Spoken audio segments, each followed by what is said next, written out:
Un échange de courte durée pour les syndicats qui ont quitté la préfecture alors que la réunion concernant la carte scolaire avait à peine débuté. Un mouvement de protestation qui fait suite aux annonces gouvernementales de ce jeudi matin. Le décret annulant 10 milliards d'euros de crédits budgétaires voté dans la dernière loi de finances fin décembre est paru au journal officiel.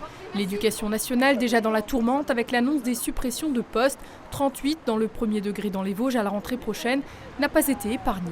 C'est un coup dur, inattendu mais prévisible dans la mesure où le ministre des Finances l'avait annoncé. Enfin, nous on ne pensait pas qu'on serait impacté au premier chef, comme c'est le cas aujourd'hui, puisqu'il y a une diminution de 690 millions de projetés pour l'éducation nationale. Et donc il nous annonce 11 000 emplois en moins dès la rentrée 2024, en plus de ce qui avait déjà été annoncé, avec 2620 emplois en moins dans le premier degré, 1740 en moins dans le second degré public, 1760 dans le privé et surtout 4600 postes d'AED et d'AESH en moins.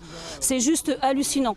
Depuis quelques jours, les mobilisations s'enchaînent comme sur ces images ce jeudi matin devant l'école d'Uzemain qui risque de perdre une classe à la rentrée. À l'heure où nous éditons ce journal, la carte scolaire définitive pour les Vosges n'est pas encore connue. On vante les dédoublements. Mais à l'inverse, quand on se rapproche trop près en dessous de 20 de moyenne, eh bien, il faut fermer des classes. Donc c'est quand même incohérent. Et là, aujourd'hui, partout où ça ferme, les moyennes sont à 24 après fermeture. Donc quelques élèves arrivent, il faut recréer, ça n'a pas de cohérence. Et puis surtout, c'est des humains derrière. Ce sont des personnels qui travaillent, qui s'investissent et qui nous appellent, qui sont dépités. C'est vrai que d'autant plus dans les Vosges, les conditions ont été compliquées cette année. Les manques de remplacement n'ont pas permis d'avoir des conditions idéales pour tous et encore moins pour les élèves.